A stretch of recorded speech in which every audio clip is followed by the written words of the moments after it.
Hello बच्चों, कैसे हो? आपका स्वागत है त्रिपाण स्टडी सेंटर में। आज जो हम करने जा रहे हैं क्लास 10 एनआईएस बोर्ड का जो है चैप्टर नंबर 25, जिसमें आज हम करेंगे social economic development and empowerment of disadvantage group. इसका अर्थ यही हुआ कि सामाजिक आर्थिक विकास तथा जो है अभावग्रस्त समूहों का जो है सशक्तिकरण। तो काफ़ी महत्वपूर्ण चैप्टर होने वाला है। ये टॉपिक रहेगा कई मायने में हर एक क्लास के बच्चों के लिए इंपॉर्टेंट रहेगा, चाहे वो सीबीएसई में पढ़ते हों, चाहे एनआईएस बोर्ड के बच्चे हों, चाहे यूपी बोर्ड के बच्चे हो, चाहे बिहार बोर्ड के बच्चे हो। इवन कि जो बच्चे कंपटीशन की तैयारी कर रहे हैं उनको जो है विस्तार पूर्वक पढ़ना है, समझना है, तो उसकी उनके लिए भी काफ़ी महत्वपूर्ण रहने वाला है।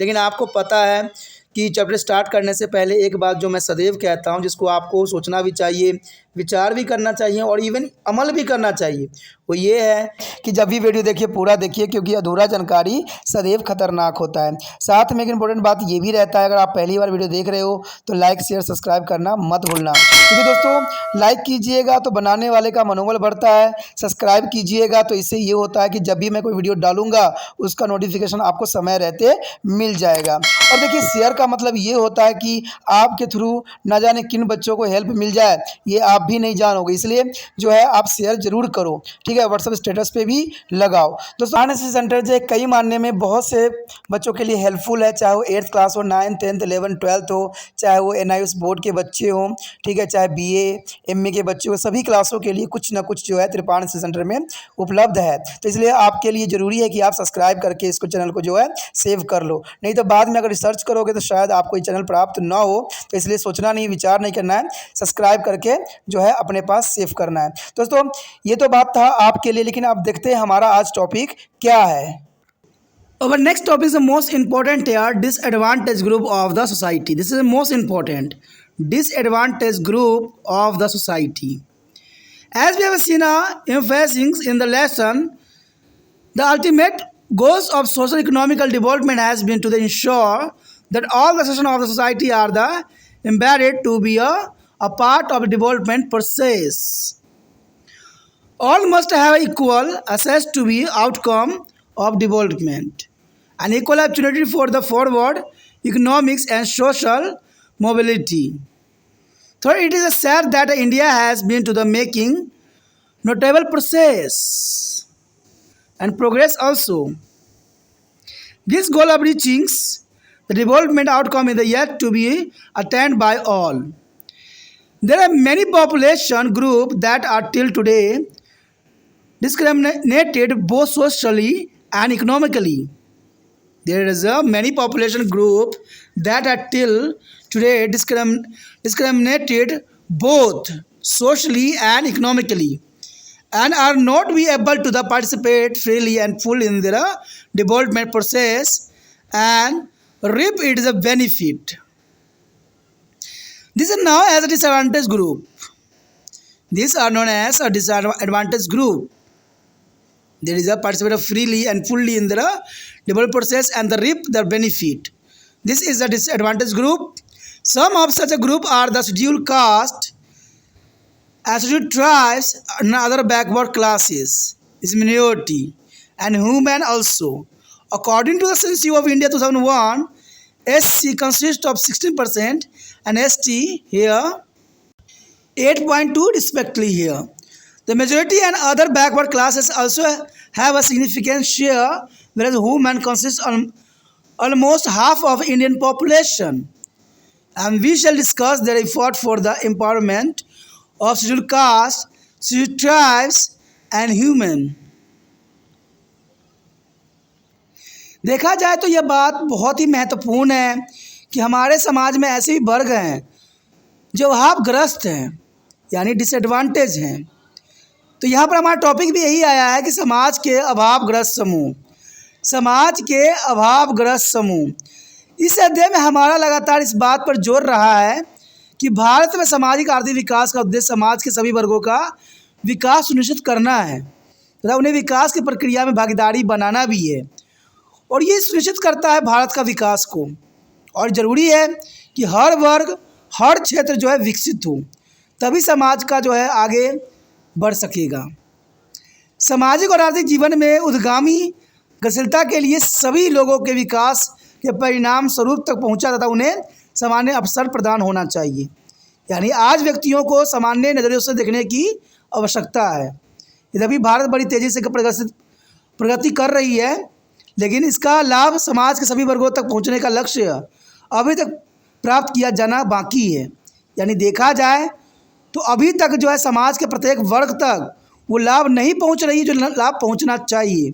आज लाभ सिर्फ या तो शहरी क्षेत्रों में हो रहा है या बड़े बड़े लोगों तक ही पहुंच पा रही है सारी सुविधाएं।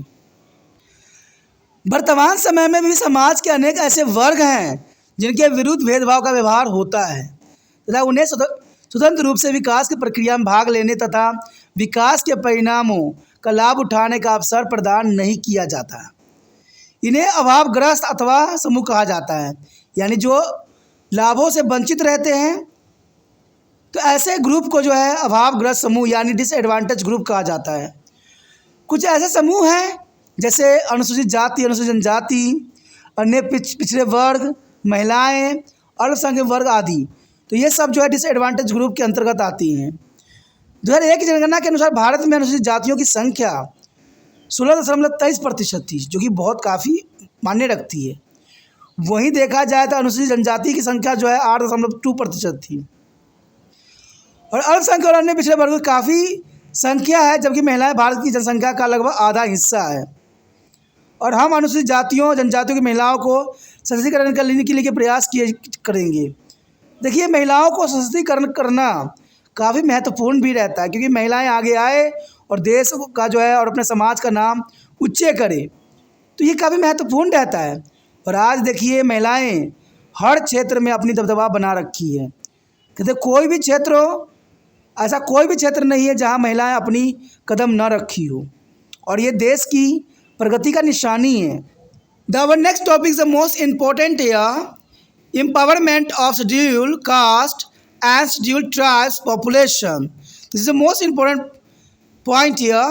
Empowerment of scheduled caste and scheduled tribes population. The urgent need for the empowerment of scheduled caste and scheduled tribes in the country was realized in India one of the evils of the independent to reduce the regional disparities as the unlift of the status of communities. Constitution of India is make as a number of commandment and under it is a various provision for the development of these groups. Toward the fulfillings the commandment, the government of India has adopted a three-pronged strategy of social empowerment here, and economical empowerment and social justice to ensure the removal of disparities here. This is the most important here, three-pronged of strategy here. An elimination of the imperfections and the separations and provided to the protection to these disadvantaged groups here. First of all, here social empowerment. Education began to the most effective instrument of social economical empowerment of the disadvantaged groups. High priority continue to be accorded to improve the education status of these groups. The following measures are important here. First of all, here with respect to the elementary education and various incentives in the form of abatement of tuition fee, free supply of book, midday meals, and the scholarship are the provided. Social focus has also been on ST, student and Kasturba Gandhi Balika Vidyalaya, Navodaya Vidyalaya and National Talent Search Teams. This is the most important education here. There are also major scholarship program. Post-matric scholarship are awarded to the promote high education belong to the matriculations. And pre-matriculation scholarship are given to be encourage children of scavager and those engaged in the maintenance as a work to the pedestal educations. Upgradations of matric teams is aimed to be extending reminders and social coaching. Rajiv Gandhi National is a fellowships for the SC student, provide a special incentive to the process in the higher study as research. And coaching facility are provided to the student preparing for the various competitive examination. And hostel facility are provided to both girl and boy for a progressing to education for their upper primary stage onward. And the next year, economical empowerment. Employment and income generation program has been to the launch from their economical empowerment of social disadvantaged groups. The following apex of financial organizations has been to set up. The first setup here, the National Cheap Cost Finance and Development Corporation, mean SFDC. The National Scheduled Cost Financial Development Corporations provide to financial and the other support to be beneficiaries for the taking up to various income generating activities here. And the next year, National Safai Kramchari Finance Development Corporations. This mean to the NSKFDC and provide to financial and the other support to be Safai Kramcharis for the taking up to the various income generation activity. There is the most important here, Safai Kramcharis Finance Development Corporation. And the next year, the National Scheduled Tribe Finance and Development Corporation means NSTFDC. Support the various income and employment generating activity through there is a loan on marketing support and training and so on. And the next year, the Scheduled Caste Development Corporation means SCDSCS. The financial employment oriented chiefs that all cover agriculture and allied activities including mine irrigation and small scale industry, transport and trade and service sector. And the next year, the Scheduled Tribes Development Corporation means STDCS. The financing as the channelizing agency and extending financial and other assistance to be beneficiaries. The Tribes Cooperative Market Development Federation of India Limited means TRIFED Tribe. Provide to marketing assistance to be ST as a for a collection of the minor forest produce and surplus agriculture produce here. And the next year, social justice. The Constitution of India is a guarantee of protection from a social injustice and all from to the exploitation, and some protective regulations has also been to made. The protection of the Civil Rights Act 1955, the Scheduled Caste and Scheduled Tribes, Prevention of the Atrocities Act of 1989, and the Scheduled Tribes and other traditional forest devourers recognized of forest right, and the Act 2006 are important. यदि आगे हम बात करें तो काफ़ी महत्वपूर्ण बात यहाँ पर आया है कि अनुसूचित जाति और अनुसूचित जनजातियों का सशक्तिकरण कर किया जाए। देखिए, अनुसूचित जाति अनुसूचित जनजाति का सशक्तिकरण तो हो चुका है। आज अनुसूचित जनजाति जो है काफ़ी आगे आ चुकी हैं और उनको हर क्षेत्र में जो है काफ़ी सहूलत दी गई है। स्वतंत्रता प्राप्ति के पश्चात अनुसूचित जाति और अनुसूचित जनजाति का सशक्तिकरण देश के में व्यापक सामुदायिक और क्षेत्रीय स्तर पर जो है व्याप्त विषमताओं को दूर करने के लिए आवश्यक माना गया है। भारत संविधान में इन समूहों के विकास के लिए अनेक प्रावधान और कई वचनबद्धताओं जो है व्यक्त की गई है और इन संवैधानिक वचनबद्धताओं को पूरा करने के लिए सरकार ने तीन तरफा राजनीति अपनाई है। एक तो समाज सशक्तिकरण की बात की गई है, तो दूसरी तरफ आर्थिक सशक्तिकरण की बात की गई है और तीसरी तरफ विषमताओं दूर करने के लिए सामाजिक विषमता उन्मूलन यानी शोषण की समाप्ति तथा इन अभावग्रस्त वर्गों के सुरक्षा प्रदान की गई है। तो देखा जाए तो भारत सरकार ने जो बहुत ही जो है प्रयत्न किया है, बहुत से कार्य किया है इन अभावग्रस्त के सशक्तिकरण करने के लिए। तो इसमें बहुत से रूल रेगुलेशन ऐसे हैं जो कि काफ़ी महत्वपूर्ण हैं और काफ़ी ज़रूरी हैं, जो अनुसूचित जाति अनुसूचित जनजाति को सशक्तिकरण के लिए कारगर सिद्ध हो सकता है। सबसे प्रथम आता है हमारे समक्ष सामाजिक सशक्तिकरण। ये काफ़ी महत्वपूर्ण बात है। सामाजिक सशक्तिकरण शिक्षा अभावग्रस्त वर्गों को सशक्तिकरण का प्रमुख यंत्र रही है, इसलिए इन वर्गों में उत्थान के लिए शिक्षा को प्राथमिक दी जाए। इस दिशा में निम्न कदम उठाए गए हैं। यानी देखा जाए शिक्षा ही एक ऐसा माध्यम है जो किसी के भी क्षेत्र को सशक्तिकरण किया जा सकता है और इसके महत्वपूर्ण कदम कुछ इस प्रकार है। प्रारंभिक शिक्षा के लिए कई प्रोत्साहन जैसे कि फीस माफ़ी, निःशुल्क पुस्तकें, मध्य भोजन, छात्रवृत्ति दिए जाते हैं। कस्तूरबा गांधी बालिका विद्यालय, नवोदय विद्यालय, राष्ट्रीय प्रतिभा खोज योजना आदि के द्वारा अनुसूचित जनजातियों को लाभान्वित करने का प्रयास किया गया है। यानी देखा जाए तो सरकार की तरफ से हर संभव कोशिश किया गया है कि इन वर्गों को जो है आगे लाया जाए।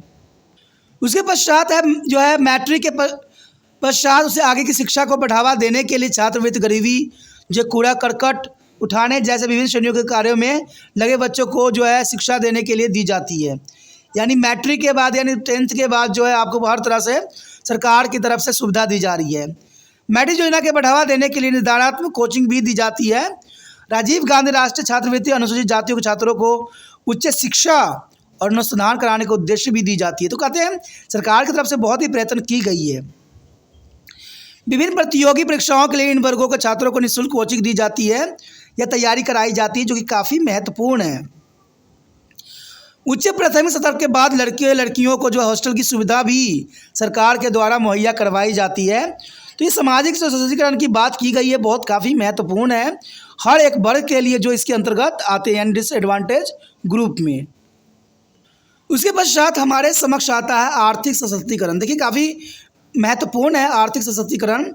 सामाजिक और आर्थिक जो है रूपों से अभावग्रस्त वर्गों को आर्थिक सशक्तिकरण के लिए रोजगार और आय पैदा करने वाले कार्यक्रम शुरू किए गए हैं, जो कि काफ़ी महत्वपूर्ण है।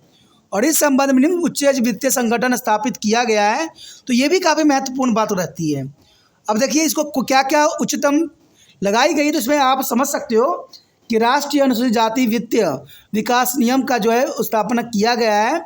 इसमें विभिन्न आय सृजन करने वाले गतिविधियों के लिए आर्थिक सहायता प्रदान करने का प्रावधान किया गया है। ये सब आर्थिक सहायता के अंतर्गत की गई है।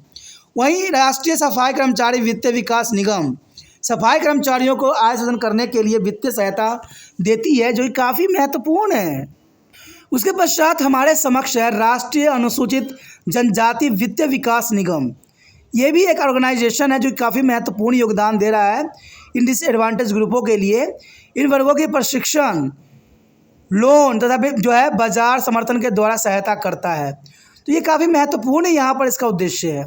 उसके पश्चात आगे देखें तो अनुसूचित जाति विकास निगम, ये भी काफ़ी महत्वपूर्ण है। ये रोजगार संबंधी योजनाएं, कृषि और संबंधित गतिविधियाँ, छोटी सिंचाई योजनाएं, छोटे उद्योग, परिवहन, व्यापार आदि को वित्तीय सहायता प्रदान करने का जो है कार्य करती है, जो कि काफ़ी महत्वपूर्ण है। वहीं पर देखें हम अनुसूचित जनजाति विकास निगम एक दिशा निर्धारित करने वाली एजेंसियां के रूप में कार्य कर इन वर्गों को वित्तीय सहायता प्रदान करती है, तो जो ये भी काफ़ी महत्वपूर्ण रहता है। ट्राइबल्स मैक्रोटिक्स development formation of India limited आदिवासियों द्वारा निर्मित वन उत्पादों और अतिरिक्त कृषि उत्पादों को बाजार प्रदान करता है। तो देखिए हर क्षेत्र में जो है सरकार इनको मदद करने की कोशिश कर रहे हैं, जो ज़रूरी भी है और देश के विकास के लिए महत्वपूर्ण भी है। उसके पश्चात हमारे समक्ष है सामाजिक न्याय। देखिए भारत का संविधान हर प्रकार के शोषण और सामाजिक अन्याय की सुरक्षा की गारंटी देती है, और हमारे संविधान में हर बात को प्रायोरिटी दी गई है। चाहे आज के समय में लोग माने चाहे न माने, लेकिन हमारे संविधान में हर बात का प्रायोरिटी दिया है। लेकिन कहते हैं उस समय नेताओं ने बहुत सोच समझ के इस सारे समाज में संविधान बनाए थे, लेकिन आज के नेता उनको जो है खंडित करते हुए नजर आ रहे हैं, जो कि गलत है। और इस दिशा में कुछ सुधारात्मक विधि जो है निर्माण भी हुई है, और इस दिशा में नागरिक अधिकार सुरक्षा अधिनियम और 1955 अनुसूचित जनजाति उत्पीड़न निषेध अधिनियम और 1989 तथा अनुसूचित जनजाति अन्य वनवासी वन अधिकार मानवता अधिनियम और 2006 आदि महत्वपूर्ण हैं। तो कहते हैं सामाजिक न्याय के लिए जो है इतने सारे प्रोग्राम बनाए गए हैं, जो काफ़ी महत्वपूर्ण है, लेकिन फिर भी ये सारी सुविधाएं जो है लोगों तक नहीं पहुंच पा रही। ये भी बहुत ज़रूरी है और इसको सरकार को इस पर प्रयत्नशील होना चाहिए और सरकार को हर संभव कोशिश करना चाहिए। दोस्तों इसी के साथ हमारा टॉपिक भी खत्म हो जाता है, जो कि काफ़ी महत्वपूर्ण था। अगला टॉपिक जो है महिला सशक्तिकरण, जो कि काफ़ी महत्वपूर्ण रहेगा। तो आप बने रहते तिरपान सेंटर के साथ, और जितना हो सके लाइक शेयर सब्सक्राइब जरूर करें।